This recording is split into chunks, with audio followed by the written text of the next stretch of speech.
Bismillah. Istri saya seorang notaris, saya tidak mengizinkan saya untuk mengambil pekerjaan yang berkaitan dengan bank konvensional dan pinjam-meminjam lembaga ribawi. Karena saya pernah membaca salah satu yang dilaknat Allah adalah pencatat dan saksi perjanjian riba. Apakah pemahaman dan saya sudah tepat, Ustaz? Tayyib. Dan saya kira ini mewakili sebagian dari kegelisahan teman-teman yang mungkin bisa kita diskusikan pada malam hari ini. Baik, pertama, riba itu jelas dilarang. Ayat-ayat dan hadis-hadis tentang riba itu kuat menunjukkan larangan pada pekerjaan yang dimaksudkan. Alhamdulillah.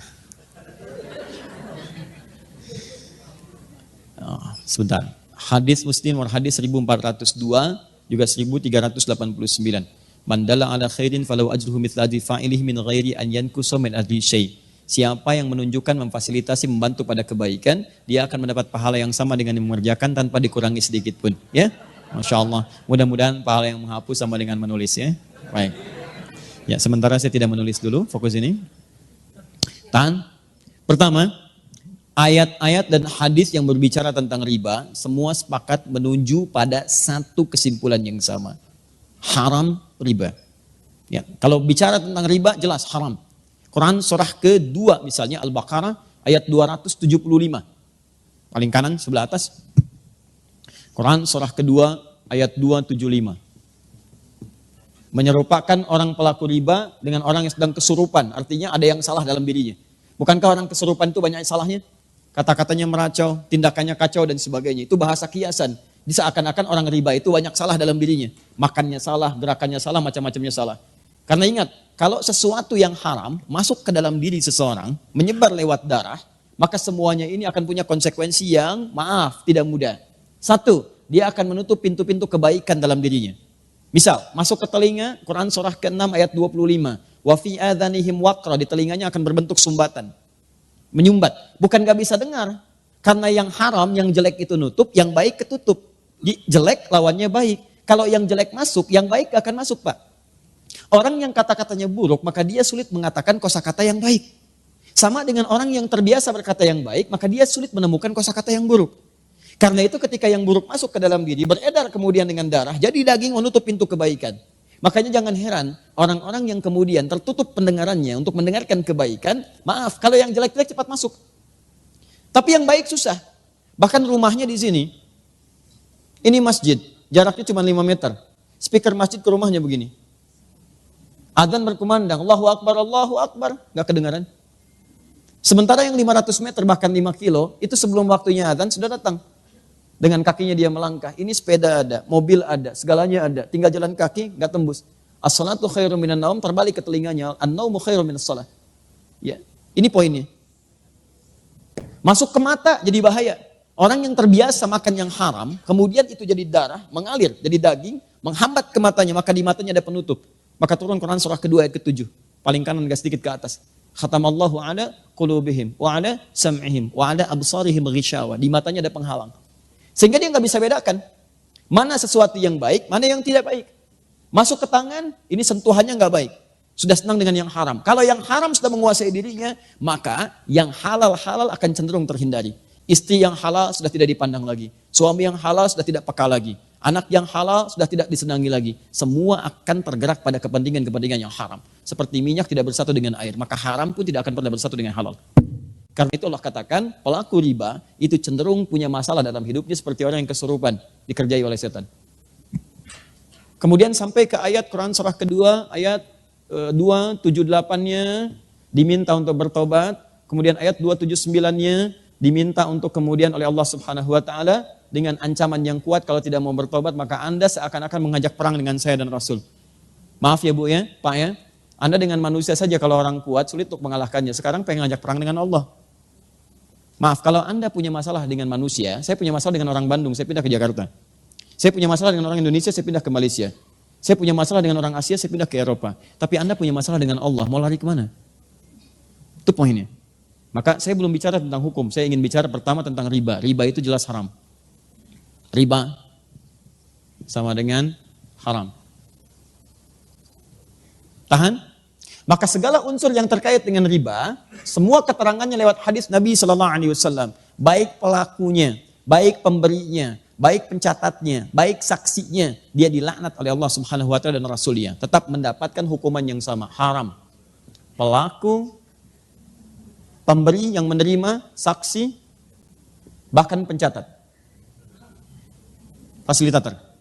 Awas, saya belum bicara tentang profesi, saya bicara tentang riba. Jadi kalau ada orang mengerjakan kemudian riba, ya, bahkan saat ada alternatif yang lain dia paksakan untuk mengerjakan riba, maka dia masuk dalam kategori ini. Haram sama dengan dosa.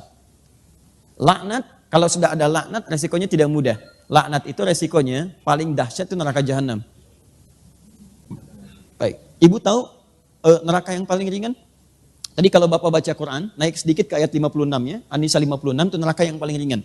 Paling kanan sebelah atas. Innal ladzina kafaru bi ayatina sawfa nuslihim nara. Orang-orang yang sulit diingatkan oleh kami melakukan dosa-dosa, tapi dosanya yang standar, yang biasa-biasa, itu dosa juga. Kemudian dia kerjakan itu melewati amal solehnya kemudian turun, amal salahnya naik. Masuk dia ke neraka yang paling ringan, sawfa nuslihim nara. Kami tarik ubun-ubunnya. Nusli itu dicelupkan seperti bikin teh celup. Pernah bikin teh celup? Ya nanti coba ke ruang makan, ambil celupan, masukkan. Teh celup itu kan celupkan, angkat ya. Nah, nanti ada orang ditarik ubun-ubunnya dicelupkan ke neraka. Kullama nadijat juluduhum, setiap dicelupkan hancur semua tubuh dan kulit-kulitnya. Kenapa kulitnya disebutkan? Karena kulit indera perasa yang paling kuat. Jadi kalau ada orang dipukul kena kulit atau dicambuk kena kulit, cambukan pertama pasti sakit luar biasa. Karena kulitnya masih ada. Selanjutnya cambuk. Ketika mengelupas akan berkurang rasa sakitnya. Makanya kata Allah, ketika kami celupkan hancur dengan kulitnya, kemudian baddalnahum juludan ghairaha. Kami angkat, kami sembuhkan lagi sehingga kulitnya tumbuh lagi. Liyadzuqul adzab, supaya merasakan azab seperti serupa tadi. Tidak berkurang sakitnya. Itu sekali celup Pak, satu harinya sama dengan 1000 tahun. Satu detiknya sama dengan 48 hari. Kalau mau coba silakan aja. Ini yang paling ringan. Nah, orang yang dilaknat oleh Allah, itu muara paling dahsyatnya jahanam. Neraka jahanam.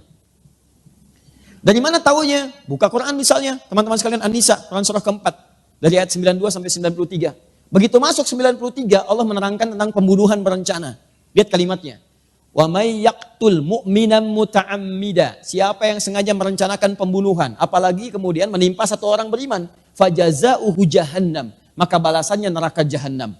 Perhatikan, wa ghadiballahu alaihi, Allah murka kepadanya, wa la'anahu, dan dilaknat oleh Allah. Laknat disandingkan dengan neraka jahanam di ayat ini. Ya, jangan lihat contoh kasus pembunuhannya.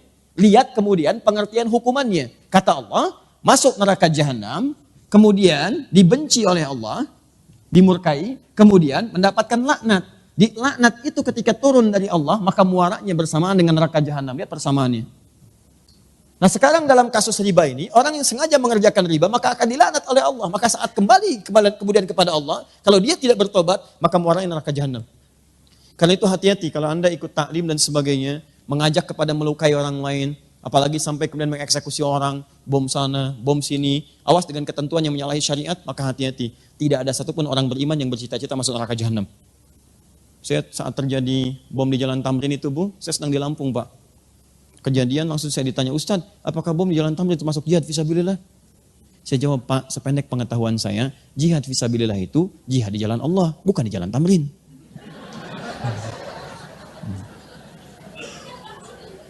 Sekarang balik sini ya. Lihat sini, fokus. Ini baru riba. Saya mau terangkan hukum dosa dulu. Nah, setelah itu baru kita masuk kemudian kepada pertanyaan. Ada bank konvensional tadi disebutkan. Di antara kemudian tautannya dengan jasa yang digunakan oleh notaris, boleh jadi ada kemitraan yang tersangkut paut dengan bank konvensional.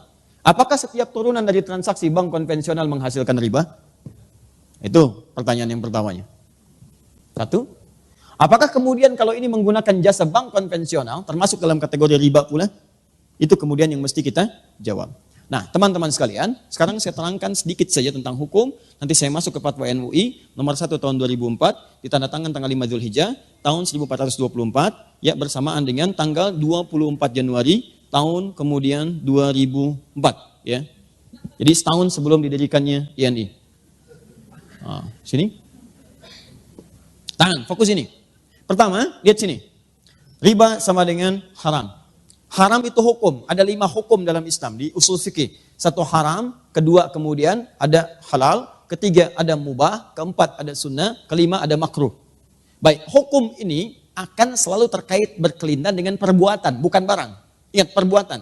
Setiap ada perbuatan, maka melekat hukum di dalamnya. Hukum sama dengan perbuatan. Ingat ya, bukan barang ya, bukan barang. Jadi semacam istilah uang haram, sebetulnya bukan uang yang haram.